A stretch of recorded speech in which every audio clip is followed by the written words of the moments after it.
Dobar dan, kako Sure živi? Dobar dan, pa eto živi se dobro, evo imam svoju kuću.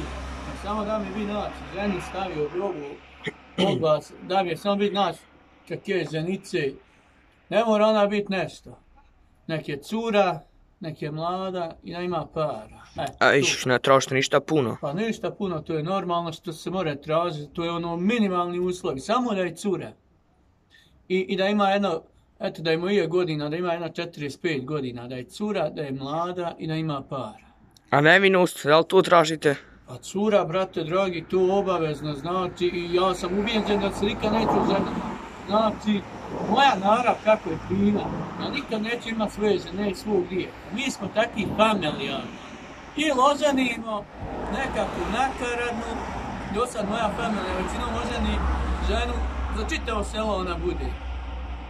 A meni sad daje jedino, meni daje naći curu. Ali naša narav ne valja. Ja sam daleko ubijeđen da ja neću imati ni žene svoje ni djeta. Jer mi smo takvi familijarno nikad. Šta da ti pričam? Tako nas Bog dao, da ne znam što nam je dao, da smo skroz dobri. Mi zavidimo, gledamo ubiti, gledamo ukrast i sve gledamo. Ali eto, Bog nam opet nije dao dobro, nikako. Bog nas kaznio i kaznio, ubi nas, utuče nas eto ovdje, nek nas ubi. A dobro, sestru što ste to rekli, ali samo da li tražite preko oglasa ili... A ja tražim svakako tražim, i svi tražimo, ali mi nađemo ženu, ona čitavom selu bude. Šta da ti pričam, čitavom selu ona mora podmjeriti, još se ode, malo od nas uda se, pa se malo dođe. A bolje mi biti sam, 100% bolje biti sam nego ima takova.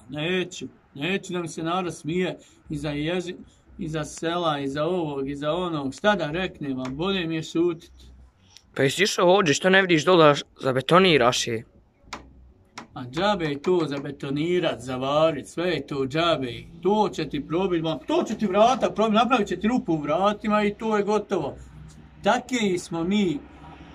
To nas ne mene obići, znači. Mi tako moramo nas, mi takve ženimo i hajde bizi nema, šta više sa mnom pričati. Dobro, aj vidimo se, čao.